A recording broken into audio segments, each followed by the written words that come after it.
Good afternoon. I'm Dan DeRose with 19 News Now, coming to you from our digital desk. We want to talk about the Intel plant that is being built in Licking County, which is just to the east of Columbus.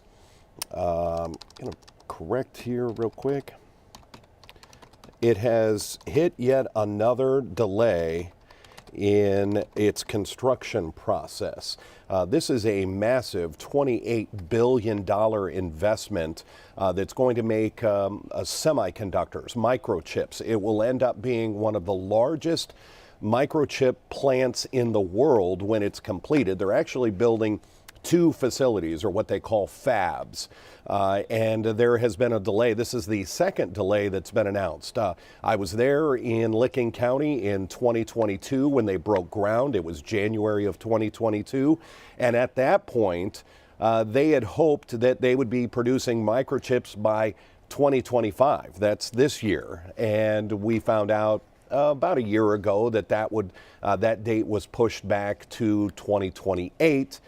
And now we've gotten the announcement just today from executives from Intel that they're pushing it back even further. And it's looking like it's going to be 2030 that they will get the first plant completed and perhaps producing chips in 2031. So as you can see, that is a pretty major delay. They did give us, Intel, brand new video here of the facility in Licking County.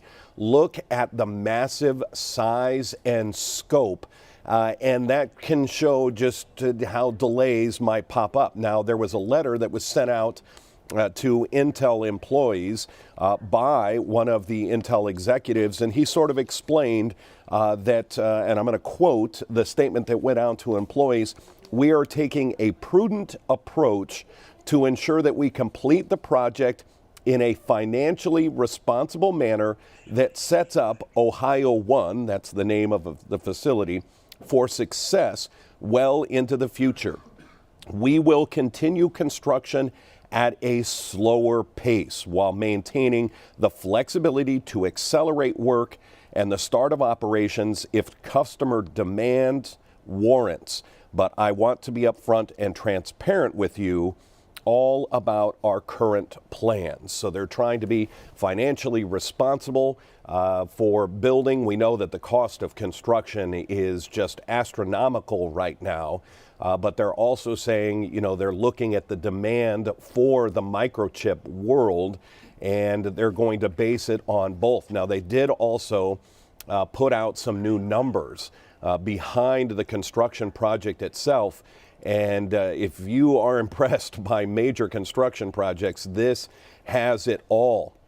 So far, in the first 3 years of what you just saw, that construction project, how about 6.4 million work hours that have already gone into this, 98,000 linear feet of underground pipe has been installed, 200,000 cubic yards of concrete has been poured, 24,500 tons of rebar.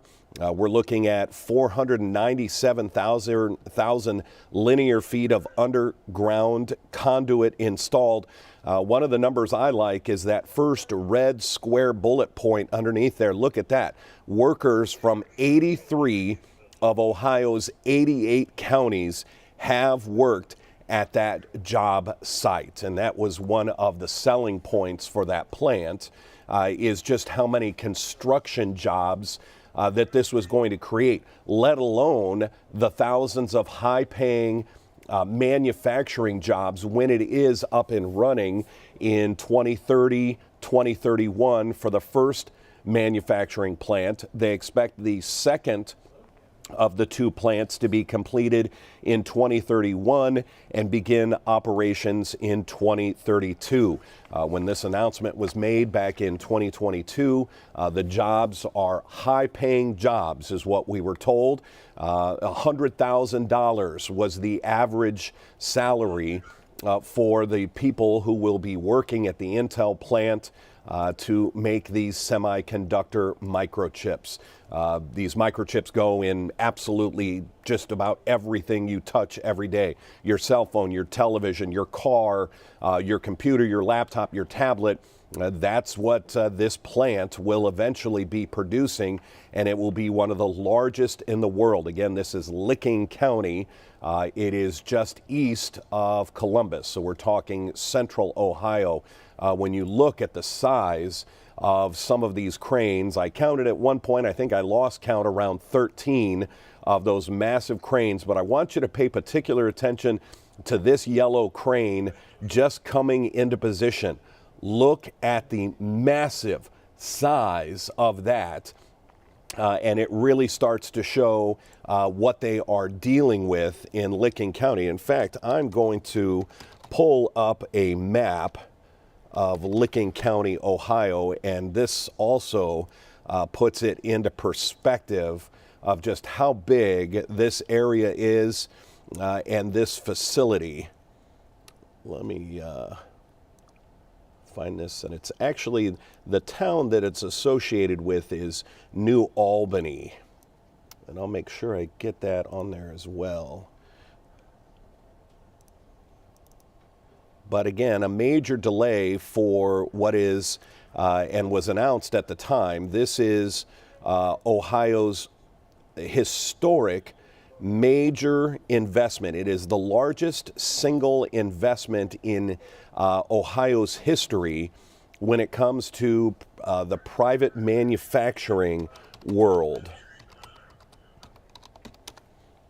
The largest investment, and it is, to say the least, just massive in scope when you look at the video that was given to us by Intel. Just really, really impressive. And I'm getting this map pulled up here. And in fact, here we have it. I want to show you, here is New Albany. Let me pull out just so you can see. Columbus there is just to the southwest of Licking County. Licking County there in the red dot. And you don't have to go too far into New Albany to notice exactly where this plant is being built. And this might, again, put this into scope. I'm not exactly sure. Looks like this image may have been taken. I don't have an exact date on it, but this is the size of the facility. Still may not put it into perspective until we zoom into this. This is the parking lot for the construction workers, for the crews that are in the building process. So what, there's maybe a couple of thousand cars in this one parking lot. And as we pull out from that parking lot, that is just a tiny piece, a tiny portion of the massive, massive facility that's being built there. It is impressive, to say the least. Again, one more look here at the video given to us by Intel. The problem is, yes, there is another major delay, now shifting what was a 2028, moving it to 2030. Now, the statement from Intel goes on to say, in no way does this diminish our long-term commitment to Ohio. We have already started hiring Ohioans who are training at our fabs in Arizona, New Mexico, Oregon, and we will continue to scale our hiring as we approach our operational dates. Intel is proud to call Ohio home, and we remain excited about our future here. So again, a little bit of a delay, a little bit of a negative side of what is a major positive for the state of Ohio. We'll wrap this up. If we have any other breaking news, it'll be here on our digital platforms. Otherwise, 3.5 hours of news and first alert weather starts on Channel 19 at 3 o'clock. So we'll see you there. I'm Dan DeRose with 19 News. Have a great day. 19 News is everywhere. Download our CTV apps and follow us on social media at Cleveland 19 News.